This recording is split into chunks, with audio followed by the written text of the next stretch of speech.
So I thought I'm going to lay down before we get there. Maybe I'll get to feeling better before we have this long ride ahead of us. And so I remember I looked at my phone for a little bit, and I laid it down and sort of dozed off. And that's kind of last. I heard them up there. I smelled their food. They brought, I think Zaxby's on the bus. Mm-hmm. And I was kind of nauseated, and I thought, ooh.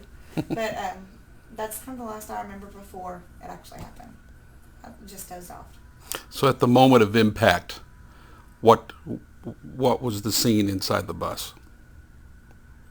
Well, I wasn't there. I wasn't up front when it actually impacted. I was still in my bunk, so I woke up to brakes slamming. I heard, the brakes on the bus are very loud, and I've awoken to that many times, and it's nothing. Usually it subsides, scares you for a minute, so you pray for a second and it's over. And I remember I woke up and I was sort of like, Jesus, Lord Jesus, Lord Jesus, and it got worse and worse and worse, and eventually I knew. And it was really quick, and it slammed my feet against my bunk very hard, and it was just loud.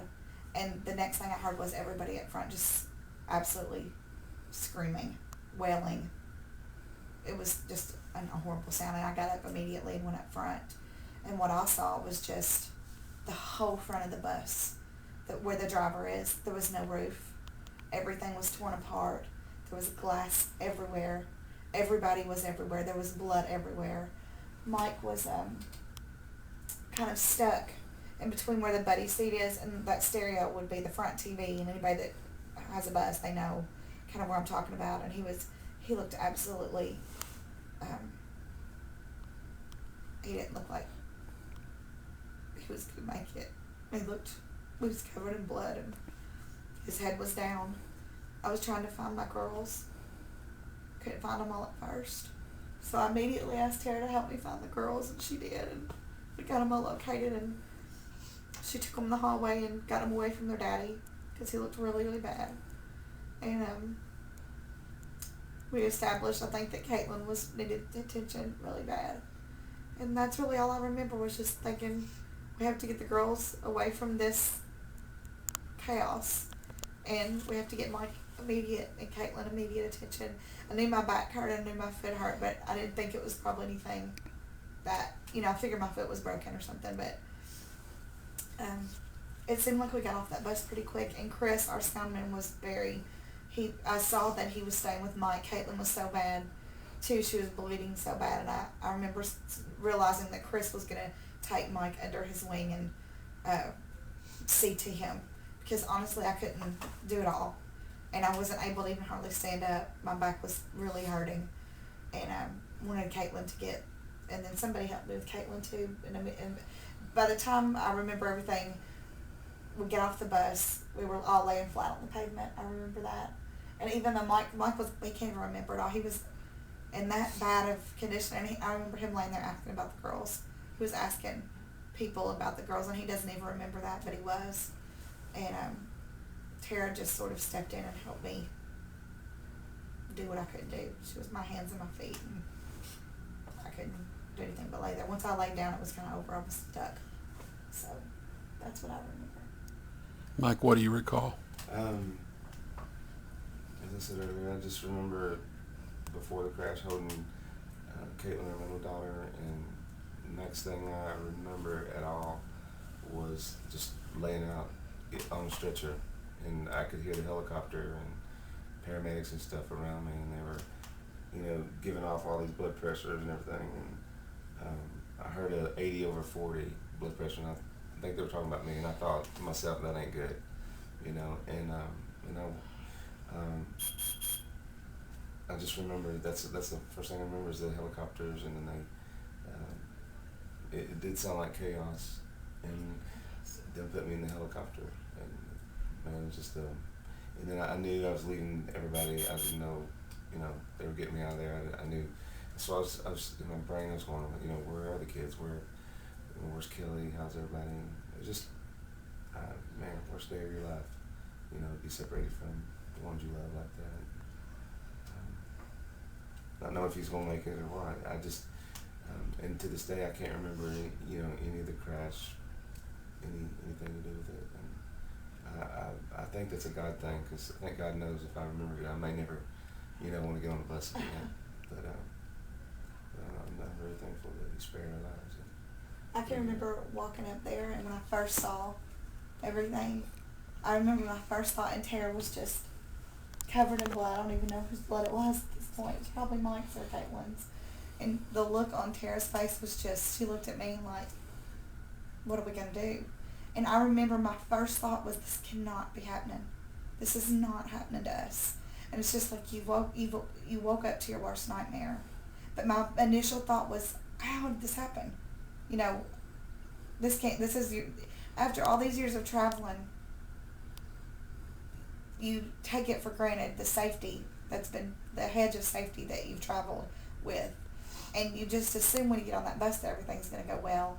And you always pray for protection. And the thought always is there, the worst case scenario.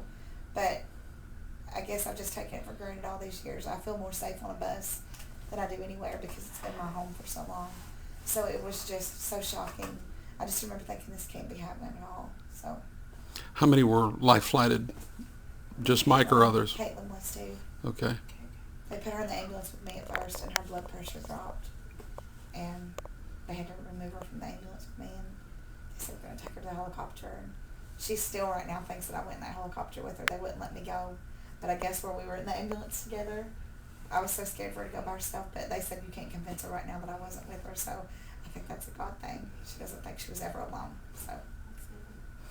Well, let's fast forward then to the hospital. What was going on there once everyone got settled in there? Terah can probably tell you a lot about the hospital because Mike and I were just sort of stuck. Yeah, they initially said that some of us were going to have to go to one hospital, right, and some were going to have to go to the other. But I'm pretty sure that we all we got to go to the same one. Thank God for that. Yeah. Kelly was they took you immediately to the ERA. Right. And Mike too, and Kate.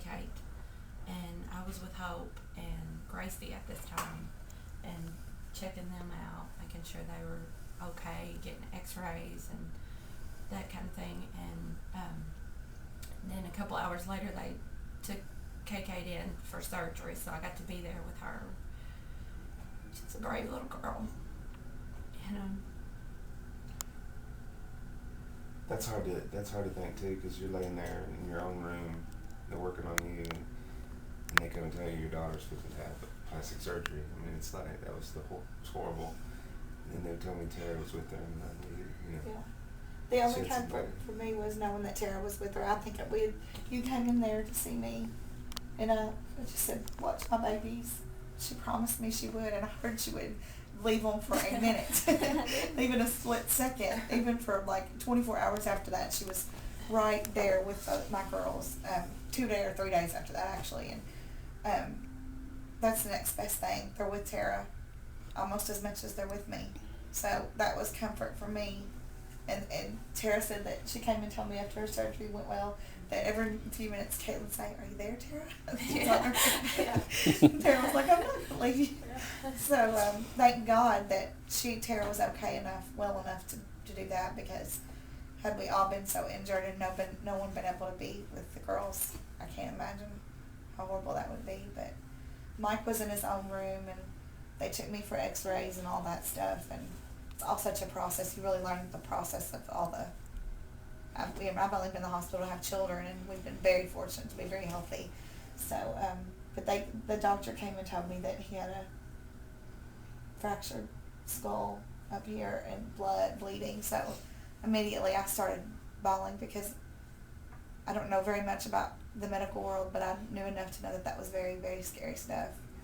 And they told me that they thought it would subside, nothing to be, no surgery or anything at that moment, but it was so scary.